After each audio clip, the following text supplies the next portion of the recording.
Good evening student. आज मैं लेकर आया हूँ क्लास 11 का यूनिट 3 का लास्ट एक्सरसाइज है आपका। और आज मैं आपका पूरे त्रिकोणमिति जो आपका फलन है वो आज मैं कंप्लीट ही करा दूंगा। तो आप देखिएगा, बहुत ही इंपॉर्टेंट क्वेश्चन है जो कि आपको क्या निकालना पड़ता है। इसमें प्रिंसिपल वैल्यू निकालनी पड़ती है और मेन वैल्यू निकालनी पड़ती है। ठीक है, अगर मेन वैल्यू को कहा जाए तो मुख्य मान कहलाता है और प्रिंसिपल वैल्यू कहा जाता है तो व्यापक मान कहलाता है।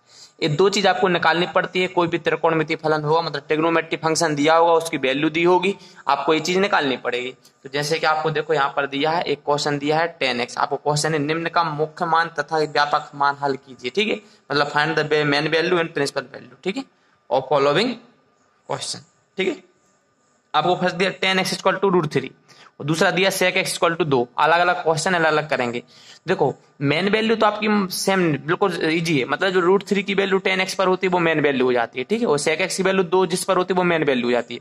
बट आपको प्रिंसिपल वैल्यू याद करना है तो उसके लिए आपको ये चीज 3 फॉर्मूले मतलब याद करने पड़ेगी 3 कि 10 और 10 उल्टा कॉट, इन दोनों का जो व्यापक मान होता है मतलब प्रिंसिपल वैल्यू होती है।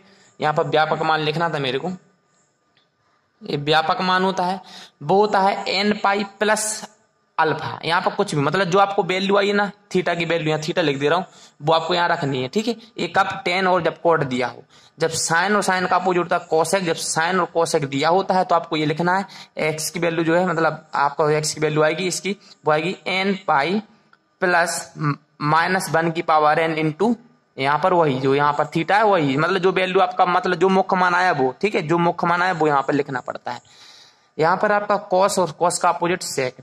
ठीक है, यहाँ पर आपका एक्स की वैल्यू क्या है 2n पाई प्लस माइनस वही जो मुख्य मान आया, ये आपका मुख्य मान है। क्या है, यहाँ पर मुख्य मान की वैल्यू आपको रखनी पड़ती है। मुख्य मान जो आपका आएगा उसकी वैल्यू आपको यहाँ पर रखनी पड़ेगी। क्लियर स्टूडेंट, ये था। तो हम चलते हैं, हमारा जो सॉल्यूशन है उसको हम सॉल्व करते हैं। हमारा फर्स्ट क्वेश्चन है तो हम फर्स्ट को यहाँ सॉल्व करते हैं। आपका फर्स्ट दिया है, क्या दिया है 10x इक्वल टू √3। ठीक है, बहुत ही आसान है। अब जो 10x है आपको पता है tan थीटा की किस मेन मतलब किस कोण पर, किस डिग्री पर √3 वैल्यू आती है। तो आपको पता है इसकी वैल्यू आती है π/3, मतलब 60 पर आती है। किस पर आती है, 60 पर। tan 60 की वैल्यू होती है √3। क्लियर, ये है मतलब 60 को लिखा जाता है π/3। तो हम इसको लिख सकते हैं क्या, 10x इक्वल टू √3 को लिखा जाता है 10 π/3। ठीक है, 10 से 10 हट जाएगा, बचा x की वैल्यू कितनी π/3। ये आ गया आपका मेन वैल्यू। ठीक है, मतलब मुख्य मान आ चुका है। अब मुख्य मान ये तो आ गया, अपन को एक मुख्य मान और निकालना है, क्योंकि आपको पता है ये प्लस में दिया, मतलब 10x की वैल्यू प्लस कहाँ कहाँ पर होती है। तो एक तो फर्स्ट क्वाड्रेंट में होती है जहां हमने आपको ये बताया था। ठीक है ना, ये है, ये फर्स्ट क्वाड्रेंट है, द्वितीय चतुर्थांश, तृतीय क्वाड्रेंट मतलब तृतीय चतुर्थांश, फोर्थ चतुर्थांश। यहाँ पर सभी धनात्मक होते हैं, जितने 6 त्रिकोणमिति फलन सब धनात्मक होते हैं। यहाँ पर साइन होता है, साइन का अपोजिट कोसेक होता है। यहाँ पर टेन होता है, टेन का अपोजिट कॉट होता है। यहाँ पर कॉस होता है, कॉस का अपोजिट सेक होता है। ये जो लिखे हुए ये सब धनात्मक होते हैं, बाकी सब ऋणात्मक। तो ये तो आ गया आपका π/3 मतलब फर्स्ट क्वाड्रेंट का। अब देखो तीसरे क्वाड्रेंट में भी क्या है, 10 पॉजिटिव होता है। तो हमें मतलब थर्ड वाले की वैल्यू निकाल लिए। ये पाई होता है, 0 होता है, π/2 होता है, ये 3π/2 होता है। ठीक है, ये है। तो हम क्या करेंगे, अगर पाई में अगर हम यही वैल्यू जोड़ दें, क्या करें, पाई मतलब 180 में अगर हम कुछ भी जोड़ें तो वो कहाँ पहुंचेगा, तीसरे में पहुंचेगा। तो हम यही करना है कि हमारे जो वैल्यू आई है वो हमें मतलब थर्ड में और निकाल लिए। तो आपको हम यहाँ कर सकते हैं 10x इक्वल टू, ये 10 तो है ही, अगर हम पाई में प्लस करें π/3, ठीक है, तो आपका कैसे पहुंचेगा, थर्ड में पहुंचेगा। थर्ड में कैसा होता है, पॉजिटिव होता है। मतलब हमने कुछ नहीं किया, इसको ही हमने इसमें लिख दिया। ठीक है, आपको पता है 10 180 प्लस थीटा क्या होता है, 10 थीटा होता है। ठीक है, तो वही है 10 थीटा को हमने क्या लिखा, 10 180 प्लस थीटा लिख दिया, कोई डिफरेंस नहीं। अब हम क्या करेंगे, ये तो आपका 10x इक्वल टू हो जाएगा 10, ये हो जाएगा π/4, अरे 4π/3, क्योंकि देखो 3 यहाँ पर मल्टीप्लाई होगा, 3π प्लस पाई मतलब 4π/3। अब 10 से 10 काट दो, मतलब x की वैल्यू कितनी आ गई, x इक्वल टू आ गया आपका 4π/3। ये जो वैल्यू आई है वो क्या है, आपकी मुख्य मान। ये दोनों वैल्यू क्या है, आपकी मुख्य मान है, मतलब मेन वैल्यू है। क्या है, मेन वैल्यू है। अब आपको निकालना है व्यापक मान। तो आपको पता है जो व्यापक मान होता है वो कहां पर होता है, देखो 10 कोट का क्या होता है, ए होता है। ठीक है, तो हम यहाँ पर लिखेंगे principal value. Now principal value, principal value लिखेंगे या फिर हम लिख देंगे व्यापक मान।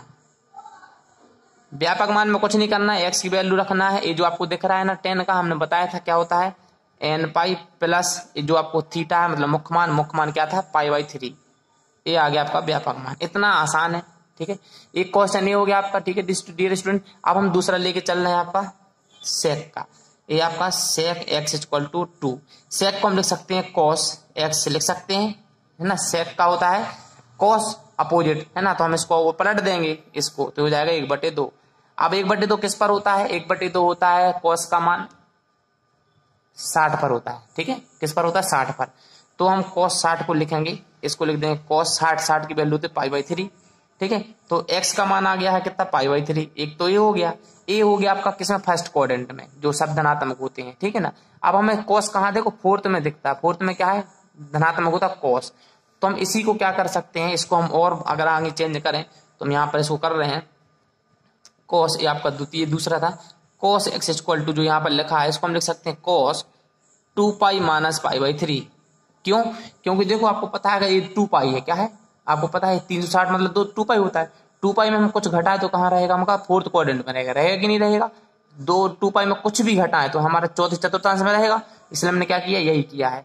मतलब इसको cos π/3 को हम लिख सकते हैं cos 2π, क्योंकि ये इसमें धनात्मक होता है फर्स्ट में और फोर्थ में होता है। अब इसको सॉल्व कर लो, 3 2 जा 6π माइनस π मतलब 5π/3 कितना आ जाएगा cos 5π/3 आ जाएगा, ठीक है। और यहाँ रहेगा cos x, cos से cos कैंसिल, x की वैल्यू आ गई π/3। ये जो दोनों आए क्या है मुख्य मान है, ये दोनों क्या है, ये दोनों आपके मुख्य मान है, मतलब मेन वैल्यू है, क्या है ये मुख्य मान आ चुका है, मतलब मेन वैल्यू आ चुकी है, मेन वैल्यू आ गई। अब आपको निकालना क्या है प्रिंसिपल वैल्यू निकालना है, मतलब तो आप यहाँ लिखो आप व्यापक मान। व्यापक मान, आपको व्यापक मान पता है cos का क्या होता है, ये होता है cos का क्या होता है 2nπ प्लस मुख्य मान, ठीक है।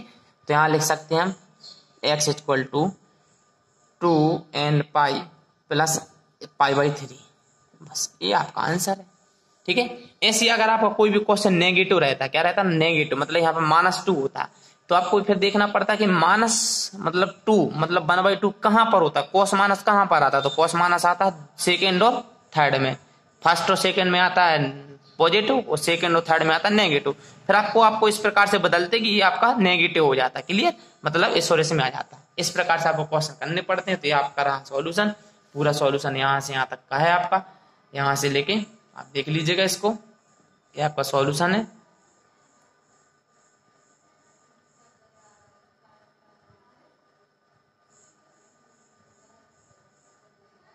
Thank you dear student. तो आप हमारे चैनल को सब्सक्राइब कीजिएगा, लाइक कीजिएगा, अधिक से अधिक अपने फ्रेंड्स को शेयर कीजिएगा। Thank you.